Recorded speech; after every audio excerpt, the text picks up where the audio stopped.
नमस्कार विद्यार्थी मित्रांनो, आपल्या या युट्यूब चॅनलवर तुम्हा सर्वांचं स्वागत आहे. तर बघा, आज आपण या ठिकाणी सेपरेटली वारे हा चॅप्टर पाहणार आहोत. कारण की वारे हा चॅप्टर बऱ्याच म्हणजे परिसर अभ्यास असेल किंवा सामाजिक शास्त्र असेल यामध्ये विचारतात. आणि वारे यामध्ये कसं होतंय बघा, जसं की ती वाटोळ नसते का, चक्रीवादळ येते बघा, त्याच्यामध्ये कसं माणसाला काही सुधरत नाही, त्याच पद्धतीने हे वारे आहेत. काय नेमकं म्हणणं काय आहे, कोणतं वारं काय काय म्हणजे काय काय समजत नाही. तर तुम्हाला एक प्रकारे या चक्रीवादळातून बाहेर काढण्यासाठी मी वारे हा चॅप्टर घेऊन आलेले आहे.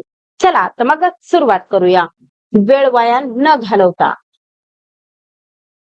बघा, पहिलाच प्रश्न आहे, कसे माहिती का, वाक्य साधेच असतात परंतु ते गोंधळात टाकणारे असतात. ते कसे गोंधळात टाकतात ते मी आता तुम्हाला इथं समजावून सांगणारच आहे. बघा, प्रश्न पहिला आहे, खालील विधानाच्या संदर्भाने अयोग्य पर्याय शोधा. कसा पर्याय पाहिजे? अयोग्य पाहिजे. तर इथं काय लिहिले बघा, पहिलंच विधान दिलंय की पृथ्वीवर हवेचा दाब एक समान असतो. मला सांगा, एक समान असतो का? तर नाही, असमान असतो. बघा, एका एका शब्दामुळे काय होतं, तर ते वाक्य चूक किंवा बरोबर ठरत असतं. त्यामुळं एकदम असं, आणि परीक्षेमध्ये कसं आपण घाईघाईमध्ये वाचत असतो त्यामुळं अशा चुका होऊन जातात. तर एक समान असतो का? तर नाही, एक समान नसतो असं पुस्तकात वाक्य दिलेलं आहे. परंतु आपण ते घाईघाईमध्ये इथं त्याला बरोबर समजतो. तर हेच विधान काय आहे? तर अयोग्य आहे. मग हे आपलं उत्तर आहे, बरोबर. कारण की पृथ्वीवर हवेचा दाब हा सारखा नसतो. आपण त्या चक्र म्हणजे ती आकृती जी आहे चक्र आकार, तिनं पण समजून सांगितलं मी तुम्हाला.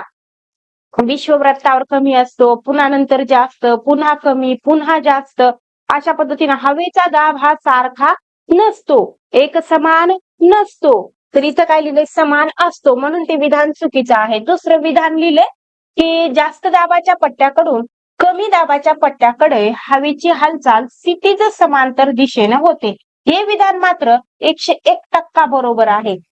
तर बघा, आता या विधानाविषयी बोलायचं म्हणजे असं की जे काही हवेचा दाब आहे तो जास्त कडून कमीकडं वाहत असतो. काय सांगितलंय याच्यामध्ये की बघा, जास्त दाबाच्या पट्ट्याकडून कमी दाबाच्या पट्ट्याकडे हवा कशी वाहते, तर क्षितिज समांतर दिशेनं वाहत असते. हे आपण असं साधं लक्षात ठेवायचं की पैसा कसा आपण म्हणजे पैसा कसा असतो बघा. आता घरात बघा की लहानपणी काय असतं, लेकरांना काही लेकरं काय करत नसतात, काही त्यांच्याकडे पैशाचं साधन वगैरे नसतं, तेव्हा काय करतात, तर आई वडिलांकडे पैसा असतो म्हणून आई वडील काय करतात, मुलांना पैसे देतात. म्हणजे यांच्याकडे जास्त आहेत म्हणून ते मुलांना देतात.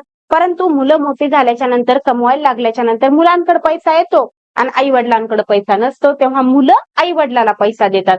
इथं आपण हे उदाहरण का घेतलं आहे, इथं असा हवेचा दाब असा कमी जास्त आलं की तेव्हा लक्षात ठेवायचं, जास्त दाबाकडून हवा काय होत असते, कमी दाबाकडं वाहत असते. जसं की पैसा ज्याच्याकडे नाही त्याच्याकडं जात असतो. म्हणजे जास्त ज्याच्याकडे आहे ते काय करतात, कमीवाल्यांना देतात, बरोबर. म्हणजे घरातले घरात देतात, कोणी कोणाला देत नाही. उगाच ते म्हणजे उदाहरण तुम्हाला समजावं याच्यासाठी घेतलेले. तर अशा पद्धतीने हे विधान मग काय आहे, योग्य आहे. त्यानंतर हवेच्या दाबाच्या फरकातील तीव्रतेचा परिणाम वाऱ्याच्या गतीवर होतो. कशाचा? हवेच्या दाबाचा म्हणजे जे फरक आहे त्याचा परिणाम कशावर होतो, तर वाऱ्याच्या गतीवर होतो. जर हवेतील दाब कमी म्हणजे हवेतील दाबाचा फरक जर काय असेल, कमी असेल, तर वारं कसं मंद गतीनं वाहते. आणि जर हवेच्या दाबातील फरक हा जास्त असेल तर वारं वेगानं वाहते. ते पुढे येणार आहे तुम्हाला. तर हे विधान पण काय आहे, योग्य आहे. त्यानंतर बघा, हवेच्या दाबातील फरक जिथे कमी असेल तिथे वारे काय होतात, मंद गतीने वाहतात. मी आताच सांगितलं ना तुम्हाला, जिथं हवेतील फरक काय आहे, कमी आहे, तिथं वारे मंद गतीने वाहतात. आणि जिथं हवेच्या दाबातील फरक काय असेल, जास्त असेल, तिथं वारे वेगाने वाहतात. हे आपण काय करायचं, लक्षात ठेवायचं. तर हे पण विधान योग्य आहे. आपल्याला अयोग्य विधान पाहिजे होतं ते आपण पाहिलं.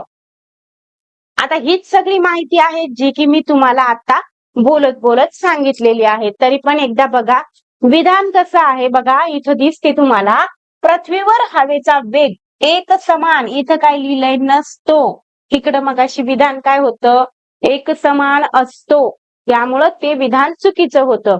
आता बघा, जास्त दाबाच्या पट्ट्याकडून कमी दाबाच्या पट्ट्याकडे हवेची हालचाल क्षितिज समांतर दिशेनं काय होत असते?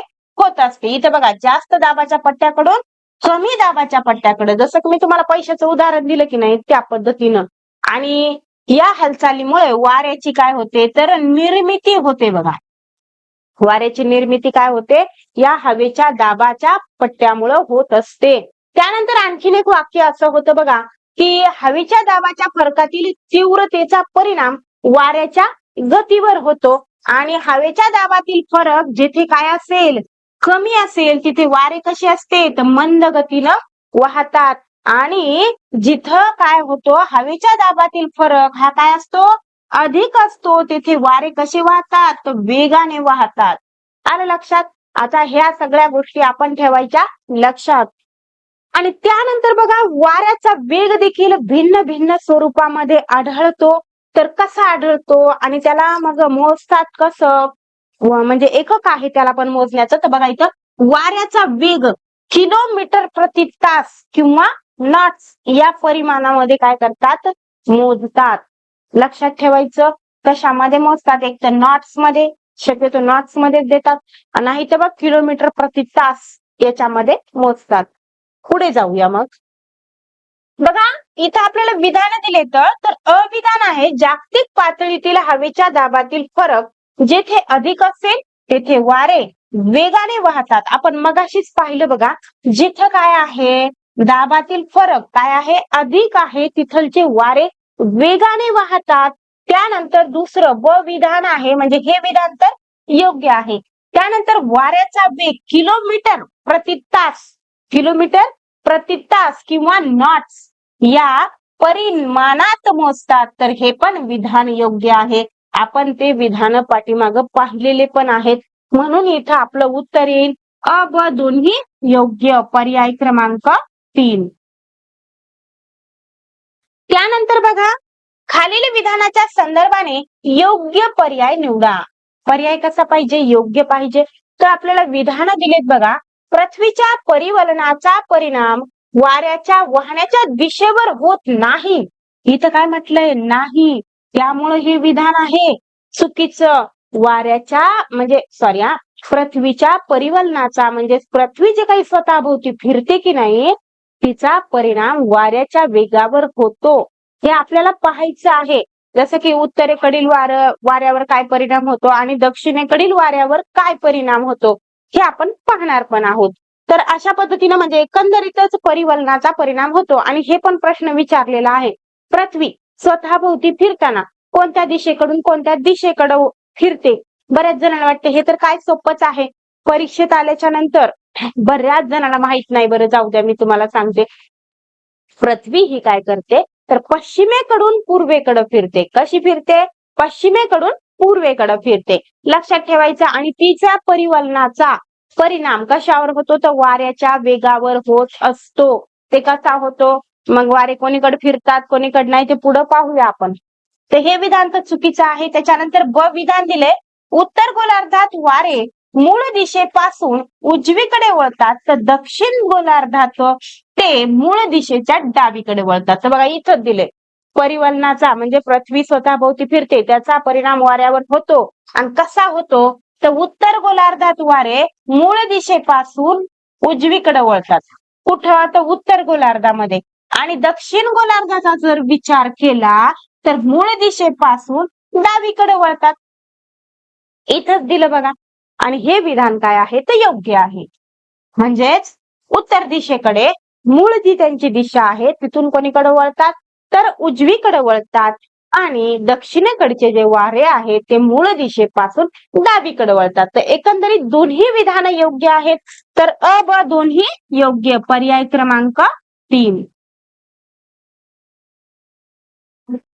आता हे तुम्हाला आकृतीच्या साह्याने व्यवस्थितरित्या मी समजून सांगते. आता बघा, पहिले तर आधी एक समजून घ्या. इथं हे जी काही रेषा आहे, लाल रंगाने जी काही रेषा दाखवलेली आहे ती आपल्याला वाऱ्याचा म्हणजे वाऱ्याची मूळ दिशा दाखवत आहे. वाऱ्याची मूळ दिशा दाखवत आहे. आणि ह्याचा बाण खाली आहे, म्हणजे उदाहरणार्थ मी अशी उभी आहे त्या पद्धतीने हा बाण आहे.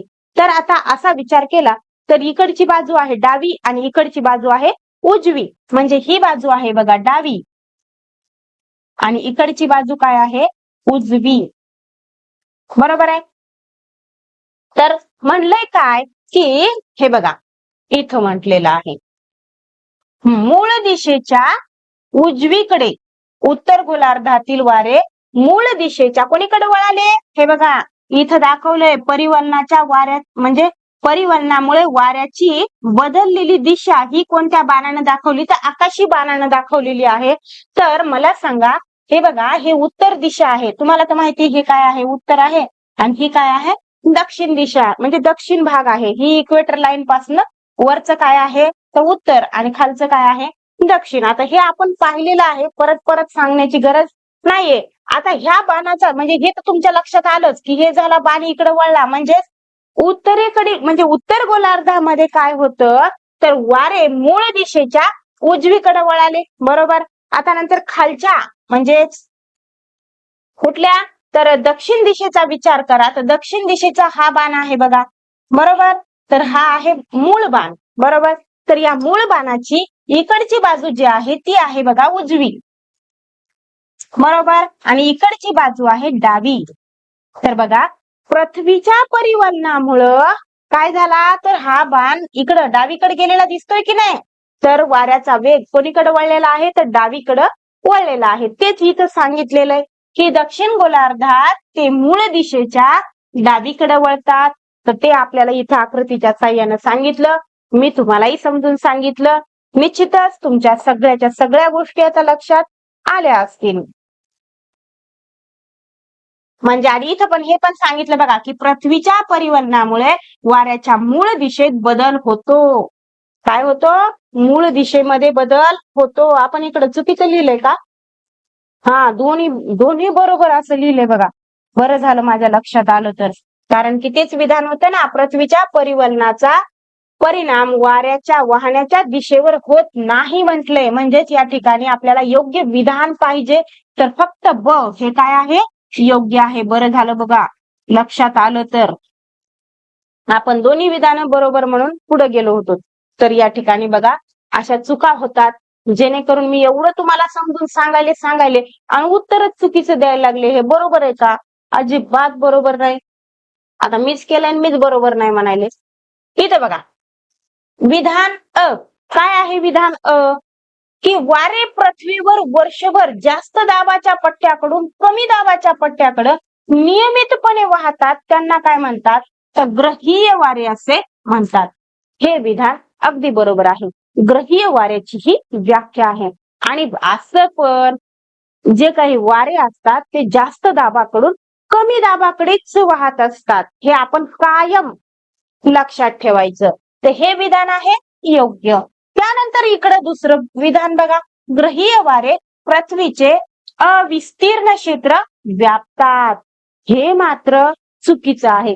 विस्तीर्ण म्हणजे व्यापक क्षेत्र व्यापतात आणि इथं म्हटलंय हे अविस्तीर्ण म्हणून हे विधान आहे चुकीचं. कारण की ग्रहीय वारे हे विस्तीर्ण क्षेत्र व्यापतात म्हणजे खूप मोठं क्षेत्र व्यापतात.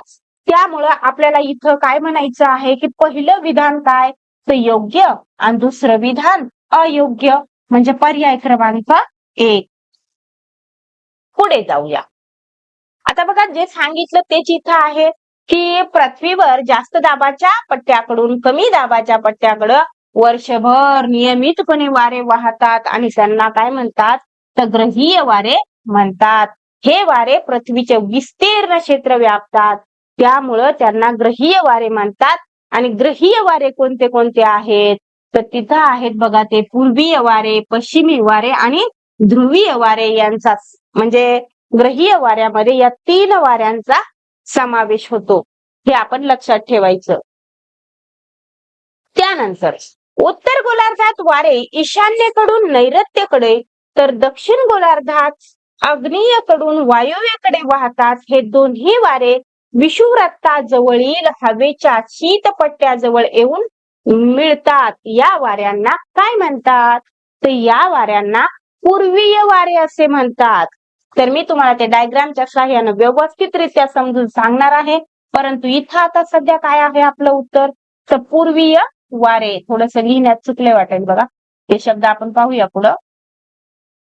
तर कोणते वारे आहेत ते, एकतर ईशान्येकडून नैऋत्येकडे, तर दक्षिण गोलार्धामध्ये आग्नेयेकडून वायुव्येकडे वाहतात. आणि हे दोन वारे विषुववृत्तावर, विषुववृत्तावर काय, शांत दाबाचा पट्टा आहे बघा, कमी दाबाचा पट्टा आहे, तर तिथं येऊन काय होतात ते, तर शीतपट्ट्याजवळ येऊन मिळतात. त्यांना कोणते वारे म्हणतात, तर त्यांना पूर्वीय वारे असं म्हणतात. तर इथं बघा तुम्हाला आकृतीच्या साहाय्याने मी समजावून सांगते. तर पहिले तर आधी लक्षात ठेवा, ही आहे वायुव्य दिशा, उपदिशा, बरोबर, आणि ही आहे आग्नेय दिशा. कोणती दिशा आहे ही, तर ही आहे बघा आग्नेय. त्यानंतर विचार केला तर ही आहे बघा ईशान्य, ईशान्य, आणि ही आहे नैऋत्य. बरोबर का. आता नीट लक्ष द्या, मी तुम्हाला डायग्रामच्या साहाय्यानं व्यवस्थितरित्या समजावून सांगते, जेणेकरून कोणते वारे कसे वाहतात. आता ह्या दिशा तुमच्या लक्षात आल्या. तर इथं पहा, मग आपण मगाशी तर पाहिलं की ते मूळ दिशेपासून काय होतात, उत्तर गोलार्धातील वारे कोणीकडे वळतात, तर उजवीकडे वळतात, आणि दक्षिण गोलार्धातील वारे हे काय वळतात, तर डावीकडे वळतात. बरोबर. तर हे बघा, इथं हे जे काही वारे आहेत ईशान्येकडून आलेले आहेत. कुठून आलेले आहेत, तर ईशान्येकडून आलेले आहेत. हे बघा इथं पण सांगितले, उत्तर गोलार्धात ईशान्येकडून नैऋत्येकडे काय होत आहेत, तर वारे वाहत आहेत. हे ईशान्य, हे नैऋत्य, हे ईशान्येकडून नैऋत्येकडे वारे वाहत आहेत. त्याचबरोबर दक्षिण गोलार्धाचा जर विचार केला तर दक्षिण गोलार्धामध्ये वारे कसे व्हायला लागलेत, आग्नेयेकडून वायुव्येकडे वाहत आहेत. बघा हे बाण दिसते की नाही, हे आग्नेय दिशा इकडून इकडे वाहत आहेत. आणि हे दोन्ही वारे कुठे जाऊन मिळत आहेत, तर विषुववृत्तीय कमी दाबाचा पट्टा जो आहे त्या ठिकाणी हे दोन वारे काय होतात, तर एकत्र येतात, आणि इथं विषुववृत्ताच्या हवेतील काय होतात, तर पट्ट्याजवळ येऊन ते काय होतात, मिळतात. तर या वाऱ्यांना काय म्हणतात, तर त्या वाऱ्यांना म्हणतात बघा पूर्वीय वारे. हे बघा हे दोन्ही वारे, इकडून हे वारे आले पूर्वीय वारे, इकडून हे आले. दुसरी गोष्ट म्हणजे हे बघा 25° ते 35° याच्या दरम्यान उत्तरेकडील हे वारे आणि हे दक्षिणेकडील हे वारे कुठे जाऊन मिळाले, तर जो काही शांत दाबाचा पट्टा आहे किंवा विषुववृत्तापासला कमी दाबाचा पट्टा आहे, तिथं हे दोन वारे एकत्र आले, आणि त्या वाऱ्यांना काय म्हणतात, तर पूर्वीय वारे असे म्हणतात. हे उपदिशा पण आपल्या लक्षात असल्या पाहिजेत. बऱ्याच जणांना काय होते, उपदिशा असं वाटतंय त्यांना की मला येतात, परंतु ऐन टायमाला त्यांची धांदल उडते. त्यामुळे लक्षात ठेवायचं. आणि नेहमी उत्तर तर काय असते, वरीच असते, दक्षिण तर काय असते, खालीच असते. आता पूर्व पश्चिम तर समजतेच ना, की हे काय आहे, पूर्व आहे, आणि इकडं काय आहे, तर पश्चिम आहे. बरोबर. तर एवढ्या मात्र आपल्याला दिशा नेहमी पाठ पाहिजेत. त्यानंतर बघा आता इथं आलोच आहोत आपण, तर बाकीचं पण पाहून जाऊया, जेणेकरून आपण पूर्वीय वारे तर पाहिलेलेच आहेत. आता पश्चिमीय वाऱ्याचा जर विचार केला तर पश्चिमीय वारे नेमके कसे आहेत, तर बघा उत्तर गोलार्धामध्ये ते कोणीकडे वाहतात, त्याचबरोबर दक्षिण गोलार्धामध्ये ते हे बघा, दक्षिण गोलार्धामध्ये हे वारे वायुव्येकडून कोणीकडे वाहतात, आग्नेयेकडे वाहतात. इथं बघूया दक्षिण गोलार्धामध्ये, दक्षिण गोलार्धामध्ये हे वारे इकडून बघा, वायुव्य इकडून आहे, आणि ह्या वायुव्येकडून कोणीकडे व्हायला लागले, तर आग्नेयेकडे व्हायला लागलेत ना, तर याला म्हणतात बघा पश्चिमी वारे. दुसरा पेन घेऊ का, थांबा समजून सांगण्यासाठी पेनची गरज लागेल. त्याला काय म्हणतात, पश्चिमीय वारे असं म्हणतात. त्याच पद्धतीनं वरच्या पश्चिमीय वाऱ्याचा जर विचार केला, मग असे हे वारे पूर्वीय वारे ईशान्येकडून नैऋत्येकडे वाहत होते, आणि आता या ठिकाणी पश्चिमीय वारे नैऋत्येकडून बघा, इकडून नैऋत्येकडून कोणीकडे व्हायला लागलेत, ईशान्येकडे वाहत आहेत. त्यांना म्हणायचं पश्चिमीय वारे. काय म्हणायचं, पश्चिमीय वारे. त्यानंतर जर ध्रुवाचा विचार केला तर ध्रुवावर वारे कसे वाहत आहेत, हे बघा कसे वाहत आहेत ध्रुवावर. तर आपण इकडे जाऊन एकदा तुम्हाला समजावून सांगते. बघा दोन्ही गोलार्धामध्ये ध्रुवीय जास्त दाबाच्या पट्ट्याकडून उपध्रुवीय कमी दाबाच्या पट्ट्याकडे जे वारे वाहतात त्यांना काय म्हणतात, तर ध्रुवीय वारे असं म्हणतात. जेणेकरून आता इकडे पहा, आता हा काय आहे, जास्त दाबाचा पट्टा आहे आणि इथलचा काय आहे, कमी दाबाचा पट्टा आहे. तर वारे नेहमी कसे वाहतात, तर जास्त दाबाच्या पट्ट्याकडून कमी दाबाच्या पट्ट्याकडं. म्हणून तर हे बघा, हे वारे काय व्हायला लागलेत, इकडं वाहत चाललेत. हा जास्त दाबाचा पट्टा आहे तर इकडून तिकडं म्हणजे कमी दाबाच्या पट्ट्याकडं. इथं बघा, हे ध्रुवीय वारे आहेत, हे जास्त दाबाचा पट्टा आणि जास्त दाबाच्या पट्ट्याकडून हे बघा, इथं कमी दाबाचा पट्टा आहे. म्हणून वारे इकडून इकडं वाहत येत आहेत, इकडून इकडं वाहत येत आहेत. बाणावर म्हणजे बाणावरच सगळा खेळ आहे इथलच्या ह्या डायग्रामचा. आणि सगळं जर तुम्हाला एवढ्या उपदिशा पाठ असतील, पूर्व पश्चिम उत्तर दक्षिण एवढं जर माहित असेल ना, तर सगळंच या ठिकाणी तुमच्या लक्षात येऊन जातं. इथं आपण पूर्वीय वारे पाहिले, पश्चिमीय वारे पाहिले आणि ध्रुवीय वारे पाहिले.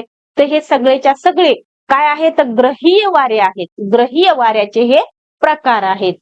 तर निश्चितच तुम्हाला समजलं असेल असं गृहीत धरून आता मी पुढच्या प्रश्नावर जाते. इथं बघा, 40° दक्षिण अक्षवृत्तापलीकडे हे वारे अतिशय वेगाने वाहतात. या भागात या वाऱ्यांना डॅश असे म्हणतात. तर काय म्हणतात, या वाऱ्यांना गरजणारे 40 असे म्हणतात. पर्याय क्रमांक 1. आता मग म्हणजे गरजणारे 40 का म्हणतात.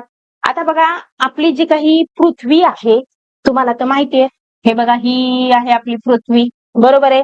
आणि पृथ्वीच्या मधातून अशी जाते बघा इक्वेटर लाईन 0°ची, बरोबर, जे की पृथ्वीचे काय करते, समान 2 भाग पाडते.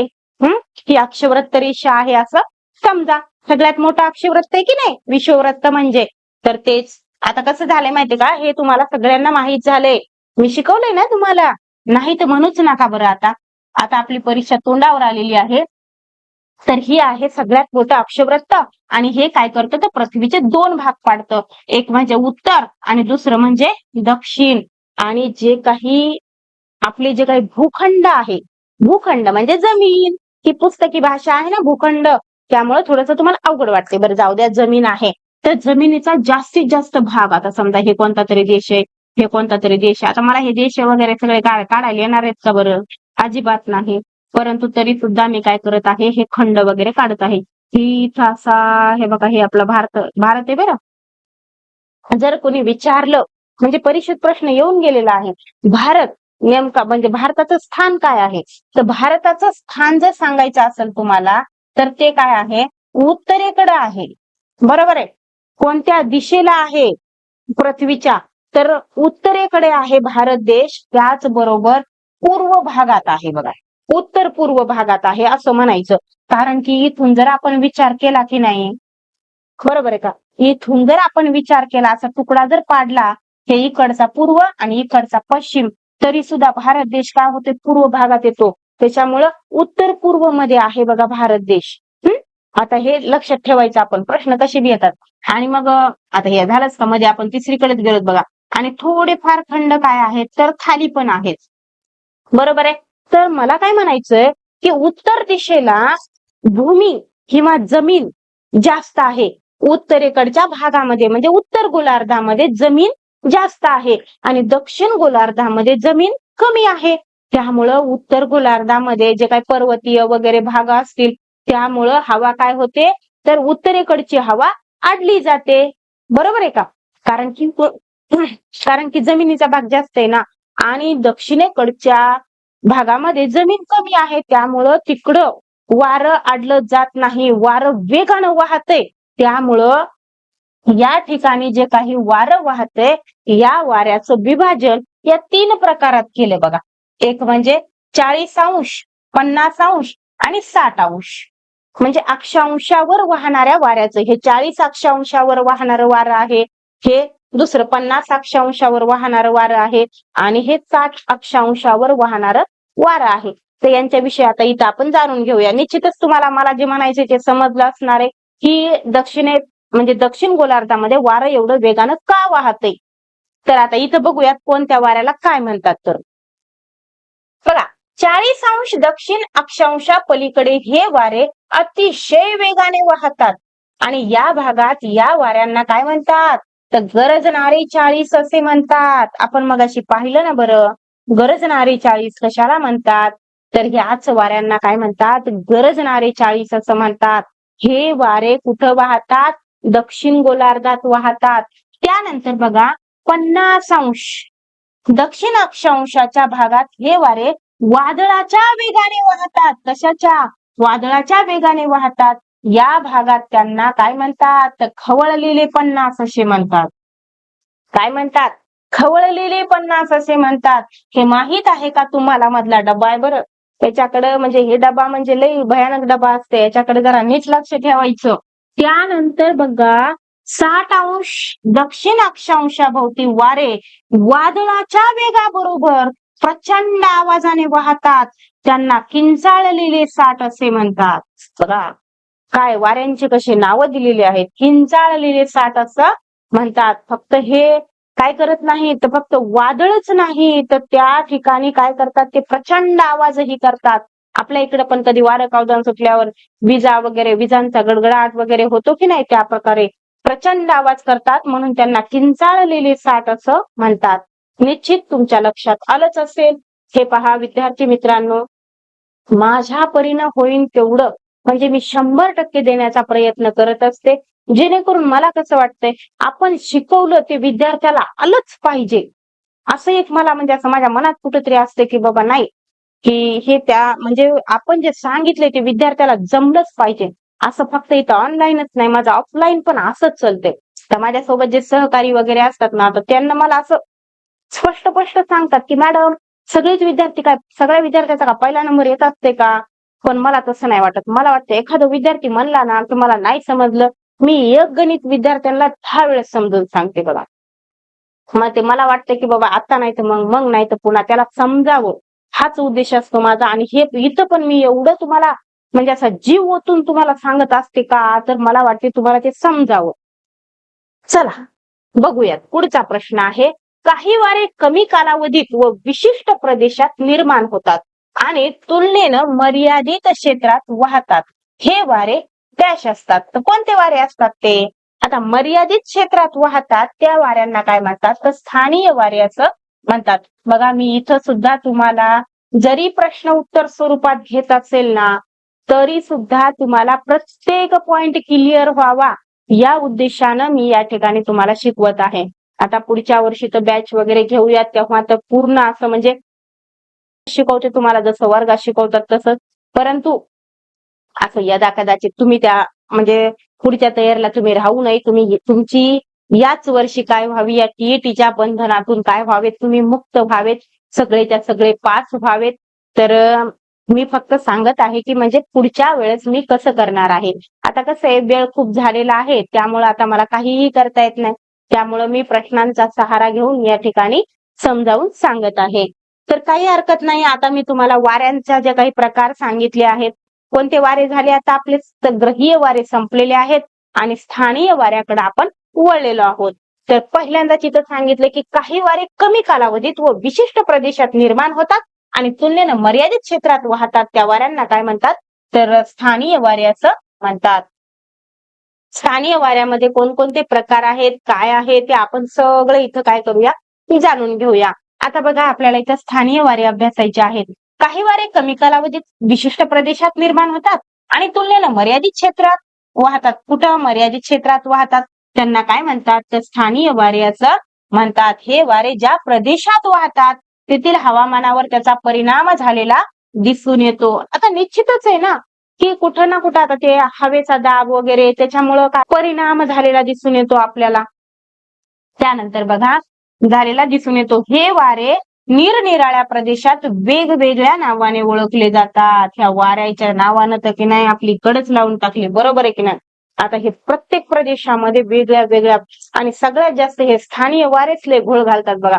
त्याच्यामध्ये सुमूम आणि चिनूक, कोणतं लू वारण, फलानं वारण, बिस्तानं वारण, कोणत्या तरी प्रदेशात वेगळं म्हणजे जिथून वेगळ्या वेगळ्या प्रदेशात वाहतात की नाही, तसे त्यांना वेगळे वेगळे नावं देण्यात आलेली आहेत. आता बघूया तिथं प्रश्न काय आहे.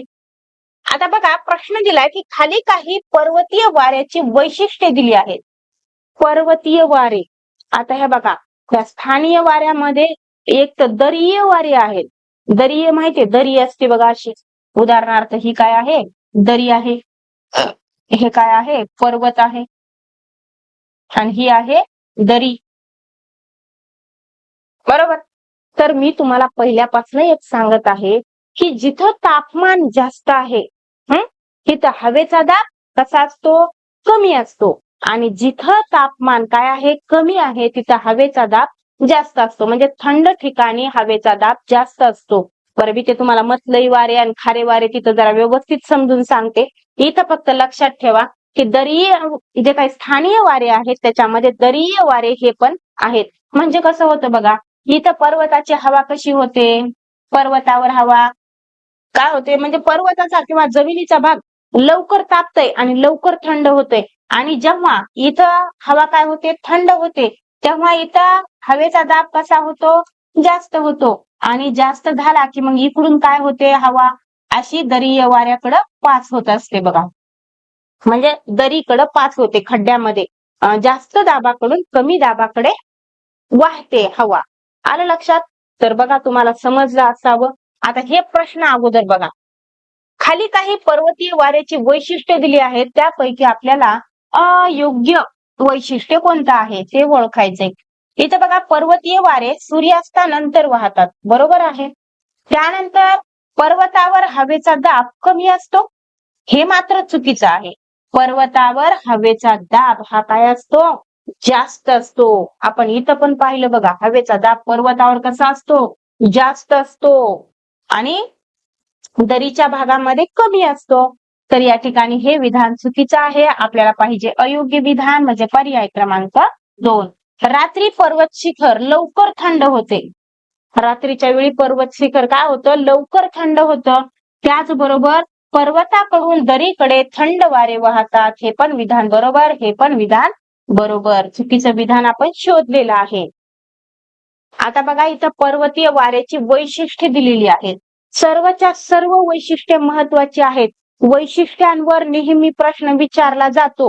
हे बघा, माझे जे बोलणे आहेत ते कळकळीचे आहेत, त्याचबरोबर अनुभवाचे बोल आहेत बघा. त्यामुळं मी आता ते आपला व्हॉट्सअपला ग्रुप वगैरे केला की नाही, ज्यांना कोणी आणखीन ऍड नाहीत अशांना काय करा, आपला व्हॉट्सअपचा ग्रुप ऍड करा. मी वाचत असताना मला एखादं कात्रण महत्वाचं वाटलं तर मी त्याचा फोटो काढून काय करते, तुम्हाला तिकडं पाठवत असते, जेणेकरून तुम्ही ते वाचावं. आणि बघा, तुम्ही बऱ्यापैकी म्हणण्यापेक्षा नाही का, मी सांगते तुम्हाला 80% पेपर मी जे शिकवलंय त्याच्यातूनच येणार आहे. 80% पेपर म्हणत आहे मी सामाजिक शास्त्राचा, तरी 80% पेपर हा मी शिकवलेल्याच्या बाहेर जाणारच नाही. अशा पद्धतीनं इथं आपल्याला ही वैशिष्ट्ये अभ्यासायची आहेत. बघा, रात्री पर्वत शिखरे लवकर थंड होतात. रात्री पर्वत शिखर लवकर थंड होतात. दरीचा भाग तुलनेनं कसा असतो, तर उष्ण असतो. दरीचा भाग म्हटलंय बरं, दरीचा भाग उष्ण असतो, गरम असतो. आणि जिथं उष्णता म्हणजे तापमान जास्त असते तिथं हवेचा दाब कमी असते बघा. इथं बघा, पर्वतावर हवेचा दाब कसा असतो, जास्त असतो. इथं काय म्हणलंय, पर्वतावर हवेचा दाब कमी असतो. म्हणून हे विधान चुकीचं आहे. पर्वतावर हवेचा दाब कसा असतो, जास्त असतो. पर्वताकडून दरीकडे थंड वारे वाहतात, हे बरोबर आहे. दरीतील उष्ण व हलकी हवा वर ढकलली जाते, त्यामुळं थंड हवा दरीकडे वेगाने खाली येते, हे बरोबर. म्हणजे आता सगळेच बरोबर आहेत ना, हे वैशिष्ट्य दिले पुस्तकातले, हे काय मनानं आणले काय आपण.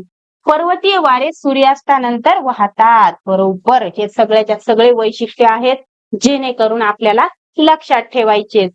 बघा, प्रश्न आहे, विषुववृत्ताच्या उत्तर व दक्षिणेच्या 5 अंश अक्षवृत्तापर्यंत वर्षातील बराच काळ शांत असल्याने तेथे वारे वाहत नाहीत. तिथं काय होतात, वारे वाहत नाहीत, म्हणून त्या पट्ट्याला डॅश असे म्हणतात. तर ज्या ठिकाणी वारे वाहत नाहीत त्या पट्ट्याला काय म्हणतात, असा प्रश्न विचारलेला आहे. आणि हे 5 अंश म्हटल्याच्या बरोबर लक्षात ठेवायचं आपण, 5 अंशावर विषुववृत्तच असणार आहे ना. मग इथं काही विषुववृत्त नाही, इथं विषुववृत्त नाही. विषुववृत्त कुठं आहे, इथं आहे. बाकीचं शांत आहे की आगावय पट्टा, हे जरी तुमच्या लक्षात नसलं तरी सुद्धा विषुववृत्त आहे 5 अंशावर, हे तर माहिती ना तुम्हाला. मग तसं बघून काय करायचं, गोल करायचं. तर बघा तिथं काय आहे, उत्तर व दक्षिण अक्षांशा म्हणजे 5 अंशावर काय आहे, तर विश्ववृत्तीय शांत दाबाचा पट्टा आहे बघा. आलं लक्षात? ते आता तेच इथं बघा, माहित आहे का तुम्हाला? नसेल माहित तुम्हाला तर सांगते मी आता तुम्हाला. बघा, विश्ववृत्ताच्या उत्तर व दक्षिणेस सुमारे 5 अंश अक्षवृत्तापर्यंत वर्षातील बराच काळ हवा कशी राहते, तर शांत राहते. आणि शांत राहत असल्या कारणानं, तिथं वारे वाहत नसल्या कारणानं त्या पट्ट्याला काय म्हणतात, तर विश्ववृत्तीय शांत पट्टा असं म्हणतात. त्यानंतर कर्कवृत्त आणि मकरवृत्त, जिथं की कुठं आहे हे कर्कवृत्त आणि मकरवृत्त, तर 25 अंश ते 35 अंश. मग उत्तर आणि दक्षिण आलं की नाही लक्षात? वरी कोणतं असते बरं? उत्तरेला कर्कवृत्त असते आणि दक्षिणेला मकरवृत्त असते. तर अक्षवृत्तादरम्यान जास्त दाबाचा पट्टा असतो. हा पट्टा शांत पट्टा आहे. याला काय म्हणतात, तर अश्व अक्षांश असं म्हणतात. बघा, मी एक प्रश्न त्याच्यावर बनवला, परंतु हे तुम्हाला निदर्शनास आणून दिलं बरं खालचं पण. अश्व अक्षांश म्हणतात म्हणून त्याला. पुन्हा म्हणू नका सांगितलं नाही आम्हाला म्हणून. चला तर मग पुढे जाऊया. आता बघा, खालील विधानाच्या संदर्भाने अयोग्य पर्याय निवडा. आपल्याला कसा पर्याय पाहिजे? अयोग्य पाहिजे. आणि इथं विधान दिलंय की दिवसा समुद्राकडून जमिनीकडे, कुठून कुठं, तर समुद्राकडून जमिनीकडे वाहणारे वारे म्हणजेच खारे वारे. बरोबर आहे की हे? तर बरोबर आहे. त्यानंतर काय म्हटलंय की रात्री जमिनीकडून समुद्राकडे वाहणारे वारे म्हणजे मतलई वारे. आता हे पण विधान बरोबर आहे. आपल्याला तर पाहिजे अयोग्य विधान. अयोग्य अ बी नाही, ब बी नाही आणि दोन्ही तर नाहीतच नाहीत. म्हणजे आपलं उत्तर काय येणार आहे? यापैकी नाही. कारण इथं अयोग्य विधानच नाही ना, सगळे दोन्ही विधान योग्य आहेत. आता मी तुम्हाला बघा, खारे वारे आणि मतलई वारे हे बऱ्याच जणाला समजत नसतील. हे सोपं आहे, परंतु कसं झालं असं आतापर्यंत एवढं चांगलं कोणी समजून सांगितलं नसेल, माझ्या एवढं कोणी चांगलं समजून सांगितलं नसेल असं मला म्हणायचंय. आता मी तुम्हाला एवढं चांगलं समजून सांगणार आहे की याच्यानंतर तुम्ही खारे वारे मतलई वारे हे कधीही तुम्हाला कोणी झोपेतून उठून जरी विचारलं तर तुम्ही ते सांगणार. कसे सांगते आता समजून बघा. तर इथं काय म्हटलं होतं, दिवसा समुद्राकडून जमिनीकडे वाहणारे वारे म्हणजे कसे वारे, तर खारे वारे. पहिली गोष्ट मी तुम्हाला इथं समजून सांगते बघा. आता ही काय आहे, तर जमीन आहे. काळा पेन घेऊ का? नको, हेच घेते, खाऊ द्या. जमीन आहे, बरोबर आहे. आणि हे इकडं काय आहे, तर पाणी आहे, बरोबर. आता जमिनीची कशी असते, घनता जास्त असते, बरोबर आहे. त्याचबरोबर ते एकदम कठीण खडकापासून वगैरे जमीन बनलेली असते. आणि सूर्याचा जो काही प्रकाश जमिनीवर पडला की जमीन काय होते, लवकर तापते. आणि त्याचबरोबर जमीन ही काय असते, अपारदर्शक असते, बरोबर आहे. त्यामुळं सूर्यप्रकाश लवकर खेचून घेते आणि लवकर तापते. परंतु त्याच्या तुलनेमध्ये जर पाण्याचा विचार केला तर पाण्याची घनता कमी आहे, पाणी पारदर्शक आहे, त्याचबरोबर ते स्थिर नाहीये, सारख्या लाटा अशा हलत असतात. त्यामुळं पाणी तपायला वेळ लागतो. पाणी तपायला आपल्या गॅसवर ठेवलेलं नाही, हे समुद्राच्या पाण्याविषयी मी बोलत आहे. पाणी म्हणजे समुद्रातलं पाणी तपायला काय होतं, वेळ लागतो. त्यामुळं होतं काय, तर जमीन लवकर तापते. आणि जिथं तापमान जास्त असतं तिथं हवेचा दाब कसा असतो, तर कमी असतो. हवेचा दाब कमी असतो. आणि जिथं काय आहे, उष्णता कमी आहे. आता इथं लवकर तापते म्हणलं की नाही तुम्हाला, हे सगळंच्या सगळं कधीचं आहे, तर दिवसाचं आहे बघा. आता मी जे समजून सांगत आहे, दिवसा आणि रात्रीचं ह्या दोन वाऱ्याचा असा संबंध आहे. तर दिवसाचं मी समजून सांगत आहे, इथं जमीन लवकर तापली आणि तापमान जास्त असेल तिथं हवेचा दाब काय असतो, कमी असतो. आणि जिथं आता हे पाणी लवकर तापत नाही म्हणजे इकडे तापमान काय असणार आहे, कमी असणार आहे. आणि हवेचा वेग कसा असणार आहे, जास्त असणार, बरोबर की नाही. आणि हवा नेहमी कशी वाहते, तर हवा नेहमी जास्त दाबाकडून कमी दाबाकडे वाहते, बरोबर. जास्त दाबाकडून कमी दाबाकडे वाहते म्हणजे अशी इकडं वाहत येणार आहे. समुद्राकडून जमिनीकडं जी काही हवा वाहत असते किंवा जे काही वारं वाहतं त्या वाऱ्याला काय म्हणतात, तर खारे वारे असं म्हणतात. बघा, समुद्राकडून वाहत आहे की नाही? समुद्राकडून वाहत आहे की नाही? तर बरोबर आहे. समुद्र काय असतो? समुद्राचं पाणी खारं असते बघा. तर लक्षात ठेवायचं, समुद्राकडून जे वारं इकडं जमिनीकडे वाहत आहे, तर लक्षात ठेवायचं, समुद्राकडून जे वारं जमिनीकडे वाहत असतं ते खारं वारं असतं बघा. कसं असतं? खारे वारे असते, कारण की समुद्राचं पाणी खारट असतं. हे आपण लक्षात ठेवायचं. आता तुमच्या लक्षात आलं असेल बरं, की हे जे काही जमिनीकडून म्हणजे समुद्राकडून जे वारे कुठं वाहत आहेत? जमिनीकडे वाहत आहेत, त्याला खारे वारे म्हणतात. आणि ते कसे वाहिले कसे नाही, कोणीकडे कमी दाबाचा पट्टा होता, म्हणजे जास्त दाब कमी दाब हे पण मी समजून सांगितलं. आता हे रात्रीचं आहे बघा. ही बघा, अमावस्येची रात्र आहे का? नाही, पौर्णिमेची रात्र आहे. कसं ओळखलं बरं मी? कारण तिथं चंद्र आहे ना, त्यामुळं. तर ही आहे बघा पौर्णिमेची रात्र. बरं, पौर्णिमेची असो की अमावस्येची असो, आपल्याला काही घेणं देणं नाही. आपल्याला फक्त खारे वारे आणि मतलई वारे हे समजून घ्यायचं आहे. आता बघा, जमीन काय होते? लवकर तापते, लवकर थंड होते. मग तिनं दिवसा काय झाली? तापली होती खूप, आणि संध्याकाळी काय झाली? तर लवकर थंड झाली. कोण थंड झाली? तर जमीन थंड झाली. बरोबर आहे. जमीन थंड झाली, आणि थंड झाल्यामुळं जिथं तापमान कमी असतं तिथं हवेचा दाब कसा असतो? जास्त असतो. बरोबर, हवेचा दाब जास्त असतो. आणि इकडं बघा, पाणी एक तर लवकर तपत नाही, आणि तपलं तर लवकर थंड होत नाही. म्हणून हे रात्रीच्या सुद्धा पाणी काय असते? गरम असते. आणि गरम जिथं तापमान जास्त तिथं हवेचा दाब कसा असतो? कमी असतो. हवेचा दाब कसा असतो? कमी असतो. आणि नेहमी वारं कसं वाहते, किंवा जिथं हवेचा दाब जास्त असतो, जास्त कडून कमीकडे वारं वाहतं. म्हणजे इथं जास्त आहे तर इथून वारं कोणीकडे वाहणार आहे? तर इकडं वारं वाहणार आहे. ही काय आहे? इकडं जमीन आहे बरं. मग जमिनीकडून वारं जेव्हा समुद्राकडे वाहतं तेव्हा त्याला काय म्हणतात? तर मतलई. मतलई वारं म्हणजे म पासून माती लक्षात ठेवायचं. जमिनीवरची माती समजा तिकडे वाहत गेली असं म्हणा ना तुम्ही. तर मतलई वारं जेव्हा वारं जमिनीकडून समुद्राकडे वाहते, कधी वाहते? रात्री वाहते. रात्रीच्या वेळी जमिनीकडून समुद्राकडे जेव्हा वारं वाहतं त्या वाऱ्याला काय म्हणतात? तर मतलई वारे असं म्हणतात. आता माझा तर म्हणजे आता ह्याच्या पलीकडं मी आणखीन 100%च्या पलीकडं काही मी जास्त देऊ शकत नाही. मला तरी वाटत आहे की तुम्हाला काय झालेलं आहे हे समजलं असेल. आता मी चलते बरं पुढं. बघा, हे आले बघा. आता हे सगळेच्या सगळे आपण मतलई वारे पाहिले, त्याच्यानंतर खारे वारे पाहिले. हे सर्वच्या सर्व स्थानिक वारे होते. बरोबर, स्थानिक वाऱ्याचे ते प्रकार होते. आता आणखीन काही म्हणजे मी तुम्हाला सांगितलं ना, स्थानिक वाऱ्याचे प्रकार खूप जास्त आहेत. घेऊयात आपण ते डिटेलमध्ये. तर बघा, सहारा आणि अरेबियन वाळवंटातून अतिशय वेगाने वाहणारे तसेच शक्तिशाली व विध्वंसक वारे म्हणजेच डॅश वारे कोणते वारे आहे? जे की सहारा आणि अरेबियन वाळवंटातून अतिशय वेगाने वाहतात आणि ते शक्तिशाली विध्वंसक असतात. तर ते वारे आहेत बघा, सिमोम वारे. काय वाऱ्याचे नाव आहेत? सिमोम वारे म्हण.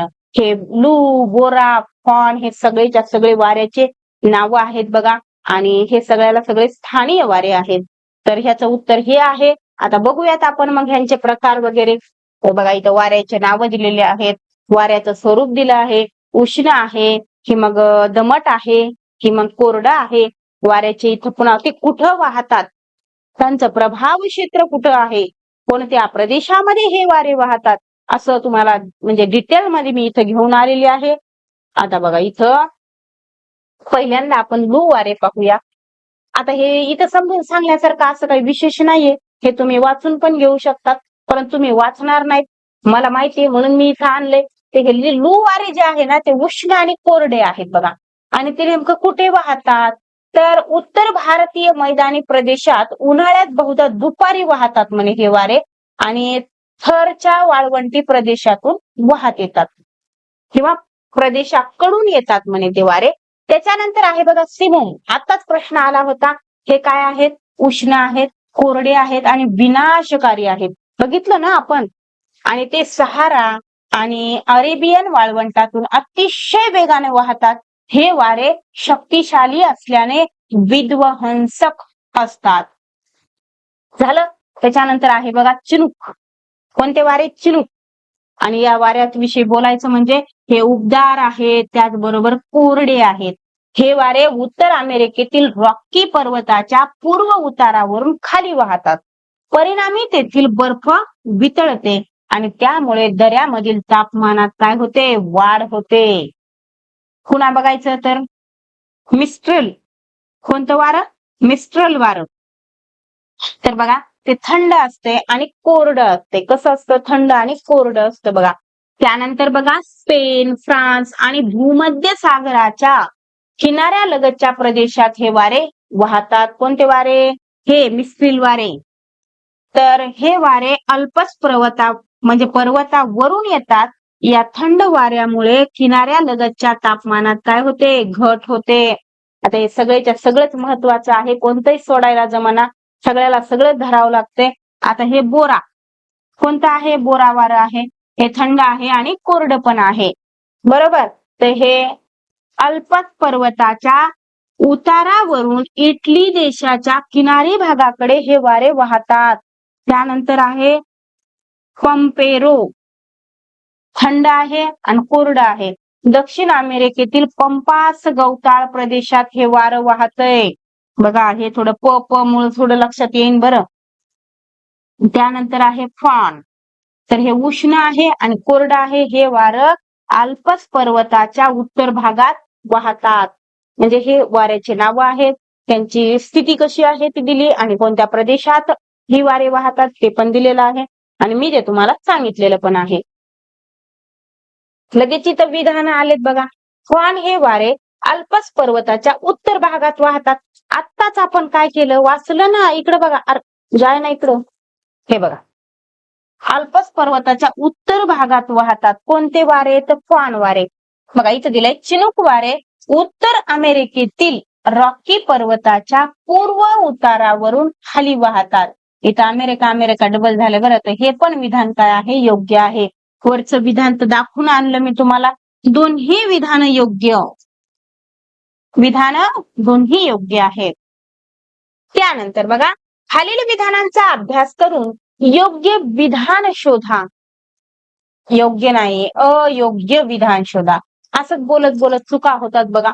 आणि मग तुमच्यातले काही जण त्याच शब्दाला पकडून बसतात. माणूस आहे, माणसाकडूनच चुका होतात. बरोबर आहे की नाही? चुका ह्या माणसाकडूनच होत असतात. अयोग्य विधान पाहिजे आपल्याला. तर बघा इथं विधानाकडे जाऊया. ऋतूनुसार जमीन व पाणी यांच्या कमी अधिक तापण्यामुळं मोसमी वारे निर्माण होतात. अगदी बरोबर आहे. ऋतूमुळं म्हणजे कधी कमी तापती जमीन तर कधी जास्त. जमीन आणि पाणी आपण पाहिलं ना मगाशी. ते कमी अधिक तापण्यामुळे मोसमी वारे निर्माण होतात. त्यानंतर हिवाळ्यात मोसमी वारे समुद्रावरून जमिनीकडे वाहतात. हे विधान कसं आहे बरं? तर चुकीचं आहे ना. त्यानंतर उन्हाळ्यात जमिनीकडून समुद्राकडे वाहतात. हे पण विधान चुकीचं आहे. आपल्याला पाहिजे अयोग्य. म्हणजे ब आणि क दोन्ही विधान अयोग्य आहेत. कारण कसं आहे माहितीये का? आता हिवाळा आहे. काय आहे? हिवाळा आहे. तर हिवाळ्यामध्ये काय होतं बघा. हे बघा हिवाळा. तर हिवाळ्यामध्ये काय होतं? तर जमीन जास्त तापते ना. हे बघा ही काय आहे? बरं ही जमीन आहे. आता पाणी काय करते? दुसऱ्या ह्यानं काढते जरा. ही आहे जमीन आणि हे काय आहे? तर पाणी आहे. जमलं की म्हणजे ही लिहितेच जाऊ दे. हे जमीन आणि हे काय आहे? तर पाणी आहे. बरोबर. हिरवा पेन घेते. तर इथं मला सांगायचं काय आहे की हिवाळ्यामध्ये उन्हाळ्याच्या तुलनेमध्ये जमीन काय होईल? कमी तपेल. बरोबर की नाही? ही कमी तपल्यामुळं म्हणजे इथं तापमान काय असणार आहे? कमी असणार आहे. आणि तापमान कमी असेल तेव्हा काय होतं? तर हवेचा दाब कसा असतो? तो जास्त असतो. हवेचा दाब कसा असतो? जास्त असतो. तापमान कमी आहे. इथं कमी लिहित नाही. गेलं का? आपली जमीनच गेली बघा. बघा आता जमीन ह्यानच काढते. हिरवीच असते ना जमीन. बरोबर आहे. तर बघा इथं काय झालं तर हवेचा दाब कसा असतो? जास्त असतो. कधी म्हणाले मी? हिवाळ्यात जमिनीवर हवेचा दाब जास्त असतो. आणि हवेचा दाब इथं जास्त असल्यामुळं काय होतं? तर हवा जमिनीकडून कोणीकडे वाहते, तर समुद्राकडे वाहते. मी काय म्हणलं, हिवाळ्यामध्ये मोसमी वारे समुद्राकडून जमिनीकडे वाहतात का, तर नाही, जमिनीकडून समुद्राकडे वाहतात.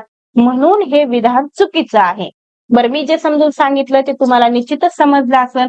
आता उन्हाळ्याचं पण तसंच होतंय. उन्हाळ्यामध्ये काय होतं, तर ही बघा, ही जमीन आहे बरोबर.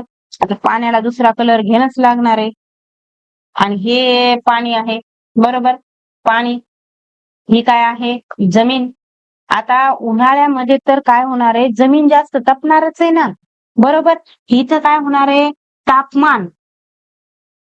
मी प्लस करते, तापमान कसं असणार आहे, प्लस असणार आहे. आणि जिथं तापमान जास्त तिथं हवेचा दाब कसा असतोय, कमी असतोय हवेचा दाब. आणि इकडं हवेचा दाब कसा होईल, जास्त होईल बरोबर की नाही.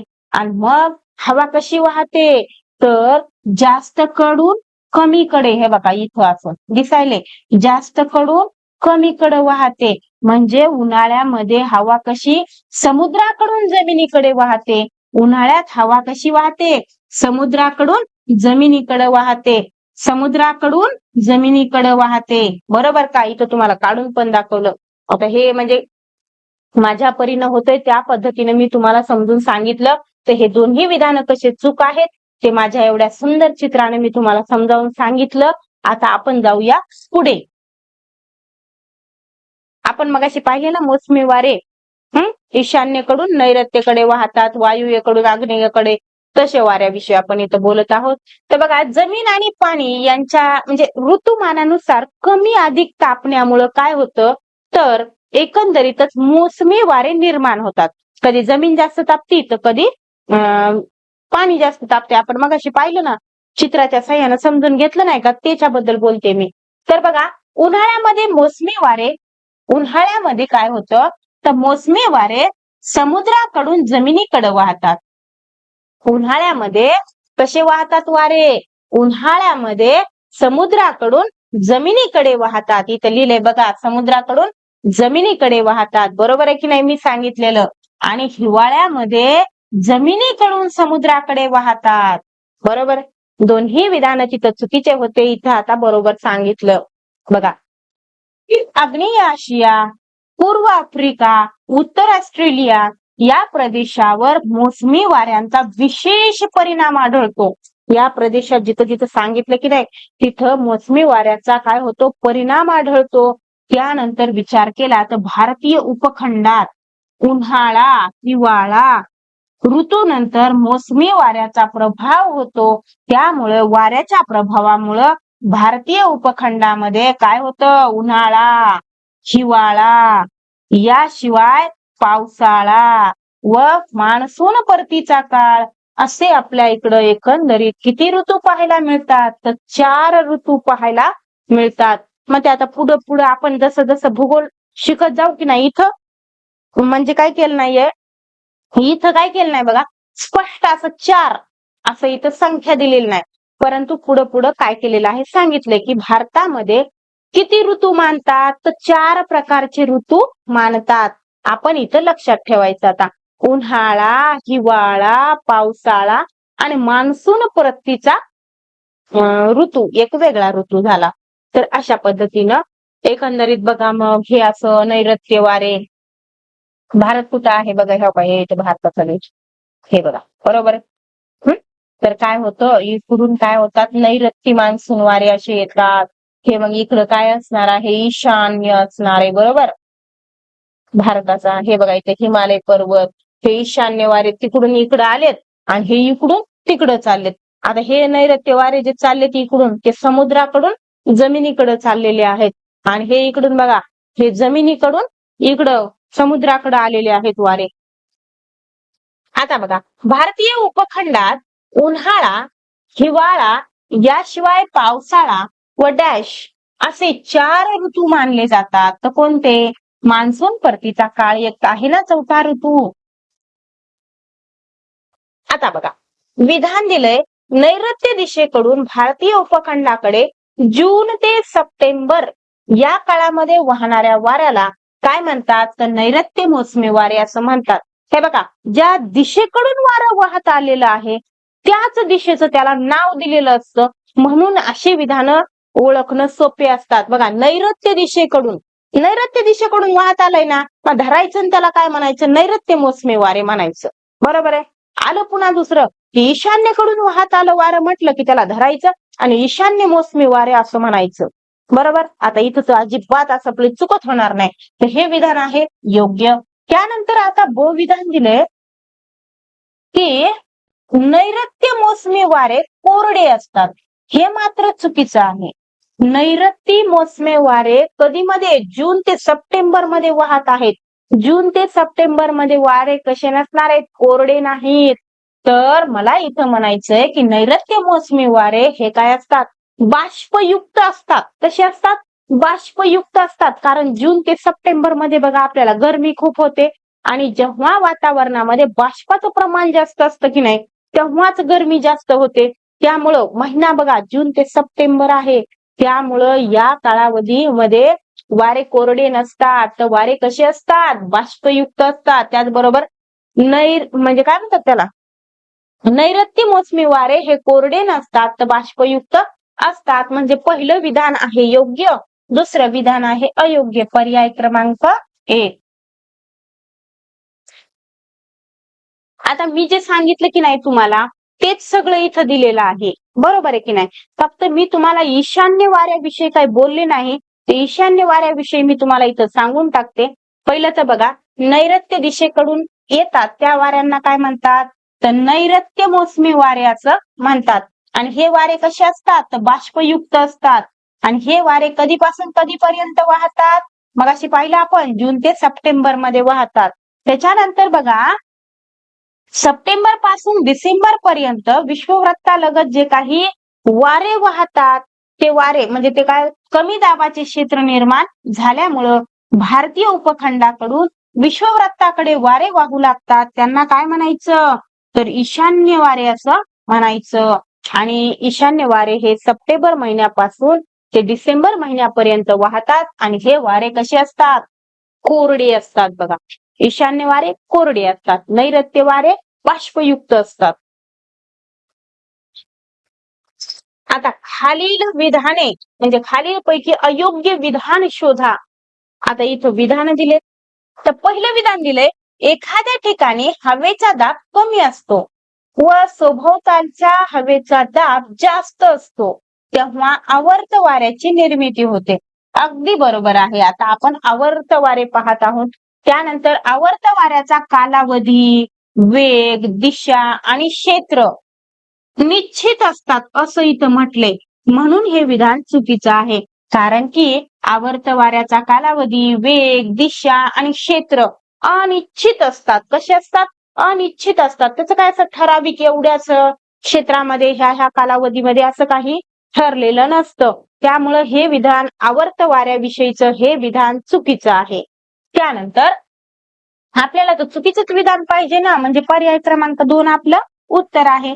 त्यानंतर हवेची स्थिती दर्शवणाऱ्या नकाशात आवर्ताचा केंद्रभाग यल या अक्षरानं दाखवतात. कशानं दाखवतात? यल. यल म्हणजेच लो. काय? यल म्हणजे लो न दाखवतात. तर हे विधान योग्य आहे. त्याच्यानंतर आवर्तांना चक्रीवादळ असेही म्हणतात. हे पण विधान योग्य आहे. मग बाकीचे सगळे योग्य आणि दुसरं विधान अयोग्य. आता हे आवर्त वाऱ्याविषयी या ठिकाणी माहिती सांगितलेली आहे. जेणेकरून आवर्त वारे नेमके असतात कसे? जसे की आपण मगाशी पाहिलं की म्हणजे हवेचा दाब कमी असेल आणि त्याच्या सभोवतालचा जर दाब काय असेल? जास्त असेल तर त्या ठिकाणी कोणतं वारं असतंय? तर आवर्त वाऱ्याची परिस्थिती निर्माण होते. कमी हवेच्या दाबाकडे भोवतालच्या प्रदेशातील जास्त हवेच्या दाबाकडून वेगाने वारे वाहतात आणि पृथ्वीच्या परिवलनामुळे म्हणजे स्वतःभोवती फिरण्यामुळे उत्तर गोलार्धात आवर्त वारे कसे फिरतात? तर घड्याळाच्या काट्याच्या विरुद्ध दिशेने फिरतात आणि दक्षिण गोलार्धामध्ये हे वारे घड्याळाच्या काट्याच्या दिशेने फिरतात. बघा, आवर्ताच्या वेळी आकाश कसे असते? तर आकाश ढगाळ असते आणि वारे वेगाने वाहतात. भरपूर पाऊस पडतो. आवर्त वाऱ्याची ही वैशिष्ट्ये आहेत. त्यानंतर आवर्त वाऱ्याचे प्रभाव क्षेत्र मर्यादित असते. बघा इथं काय म्हटलंय, मर्यादित असते. वाऱ्याचा कालावधी, वेग, दिशा आणि क्षेत्र हे अतिशय अनिश्चित असतात. कसे असतात? अनिश्चित असतात. पुन्हा बर चला काय नाही, मग उपग्रहाने घेतलेलं चित्र वगैरे हे बघा इथं दाखवलेलं आहे. तर हे उपग्रहाने घेतलेलं चित्र आहे आवर्त वाऱ्याचं. पाहून घ्या तुम्ही. पुढे जाऊया आता. तर बघा या ठिकाणी आपल्याला विधानं दिलेली आहेत. इथं आता वादळाचे जे काही नाव आहेत की नाही त्याच्यावर विचारलेला प्रश्न आहे. तर बघा अविधान दिले, समुद्रात निर्माण होणारे चक्रीवादळ म्हणजे हॅरिकेन्स. कुठं? समुद्रात निर्माण होणारी जे काही वादळ असतात. थोडस इथं चुकलंय बघा. तर इथं काय लिहायला पाहिजे होतं? कॅरिबियन समुद्रामध्ये तयार होणारे. कुठं? कॅरिबियन समुद्रात निर्माण होणारी चक्रीवादळे म्हणजे हॅरिकेन्स होय. तर हे विधान योग्य आहे. थोडस विधानामध्ये कॅरिबियन्स नाव राहून गेलेलं आहे, काही हरकत नाही, तर तुम्ही समजून घ्या. आता ब विधानात काय म्हणलंय? हॅरिकेन्स चक्रीवादळाचा वेग दर तासी 40 किलोमीटर असतो. तर 40 किलोमीटर असतो का? तर नसतो. दर तासी 60 किलोमीटर असतो. म्हणून हे विधान आहे चुकीचं. आपल्याला विधान बघा मग आता इथं चुकीचं लिहिलंय. तर बरं काही हरकत नाही. तर या ठिकाणी फक्त अ फक्त ब काय समजावं? बरं जाऊ द्या, मी तुम्हाला इथं लिहून देते की याचं उत्तर काय आहे. तर विधान अ काय आहे? योग्य. आणि विधान बी किंवा विधान ब अयोग्य. थोडस मिस्टेक झाली इथं. तर हे आपलं काय आहे? उत्तर आहे. आता तेच इथं तुम्हाला सांगते, एकदा चक्रीवादळ समजून सांगते. बघा पॅसिफिक महासागरामध्ये जे काही वादळ येतात त्या वादळाला नाव काय दिलेलं आहे? तर टायफून असं नाव देण्यात आलेलं आहे. आणि ही वादळं जून ते ऑक्टोबर या महिन्यामध्ये वाहतात. त्याचबरोबर ती वेगाने वाहणारी आहेत. त्याचबरोबर मुसळधार पाऊस पडतो आणि विनाशकारी असतात. कोणते? टायफून नावाचे. कुठं येतात हे? तर पॅसिफिक महासागरामध्ये येतात. त्यानंतर कॅरिबियन समुद्रामध्ये आपण आता पाहिलं की नाही, कॅरिबियन समुद्रामध्ये निर्माण होणारी चक्रीवादळे हॅरिकेन्स नावाने ओळखली जातात. हॅरिकेन्स या नावाने ओळखली जातात. आणि ही वादळं सुद्धा कशी असतात? तर विनाशकारी असतात. या वादळाचा वेग म्हणजे या वाऱ्याचा वेग प्रति तास किती असतो? तर कमीत कमी किती आहे? तर 60 किलोमीटर आहे. तिकडे 40 दिलतं म्हणून ते विधान चुकीचं आहे. याशिवाय समशीतोष्ण कटिबंधातही आवर्त तयार होतात आणि त्याची तीव्रता कमी असते. आणि ती कशी असते? तर विनाशकारी नसतात. आलं का लक्षात? तर एकंदरीत ही दोन वादळ किंवा चक्रीवादळ होते, हे तुमच्या लक्षात मी आणून दिलेली आहेत. आता जाऊया पुढं. बघा खालील विधानांचा अभ्यास करून योग्य विधान शोधा. तर इथं अ दिलंय की प्रत्यावर्ताची स्थिती बहुधा काही दिवस अथवा काही आठवड्याची असू शकते. असे प्रत्यावर्त समशीतोष्ण कटिबंधात निर्माण होतात. तर हे विधान बरोबर आहे. त्याच्यानंतर हवेची स्थिती दर्शवणाऱ्या नकाशात प्रत्यावर्ताचा केंद्र भाग हा एच या अक्षराने दाखवतात. एच म्हणजे हायर किंवा जास्त. तर यानं दाखवतात. हे पण विधान योग्य आहे. एकंदरीतच दोन्ही विधानं योग्य आहेत. आपल्याला योग्यच पाहिजे होतं. तर दोन्ही विधानं योग्य आहेत. तर बघा या ठिकाणी प्रत्यावर्त तुम्हाला दाखवलेला आहे आकृतीच्या साहाय्यानं. आता इथं बघा प्रत्यावर्ताची स्थिती बहुधा काही दिवस अथवा काही आठवड्याची असू शकते. आणि म्हणजे हे एकंदरीत काय आहे? तर वादळ आहेत. आणि असे प्रत्यावर्त समशीतोष्ण कटिबंधात निर्माण होतात. हवेची स्थिती दर्शवणाऱ्या नकाशात प्रत्यावर्ताचा भाग एच म्हणजे हाय या अक्षरानं, हाय म्हणजे जास्त अक्षरानं दाखवतात. प्रत्यावर्त हे जास्त दाबाच्या पट्ट्यात प्रकर्षानं जाणवतात आणि ते या प्रदेशातून वारे बाहेर जात असतात. त्यामुळे तेथे पावसाचे प्रमाण कसे असते? तर कमी असते. तर एकंदरीतच या आकृतीमध्ये तुम्हाला हे दाखवलेलं आहे. तर बघा प्रश्न आहे वाऱ्याचा वेग डॅश नॉट्स किंवा त्याहून अधिक असल्यास त्या वादळाला नाव देण्यात येते. तर कितीपेक्षा जास्त असल्यावर त्याला नाव दिलं जातं. तर बघा 33 नॉट्स असेल किंवा त्याच्यापेक्षा जास्त असेल तर त्या वादळाला नाव दिलं जातं. आणि वादळाला नाव कसं देतात तसं नाही, तर तुम्हाला इथं दाखवते बघा. बघा जगभर येणाऱ्या विविध चक्रीवादळांना नाव देण्यात येतात. तर या नावांची यादी प्रत्येक महासागरासाठी तयार करण्यात येते. महासागराच्या अवतीभोवती असणाऱ्या देशांनी सुचवलेल्या नावानुसार काय करतात, ही यादी तयार करतात. बघा वाऱ्याचा वेग 33 नॉट्स किंवा त्याच्यापेक्षा जास्त असल्यास त्या वादळाला काय करतात, तर नाव देण्यात येतात. त्याच्यापेक्षा जर कमी असेल वाऱ्याचा वेग तर मग त्याला कुठलंही नाव वगैरे दिलं जात नाही. तर अशा पद्धतीनं एकंदरीत हा चॅप्टर या ठिकाणी संपतो. आता याच्यानंतरचा चॅप्टर लागलीच आपण पुढच्या भागामध्ये घेऊन टाकूया. भेटूया मग पुढच्या पार्ट मध्ये.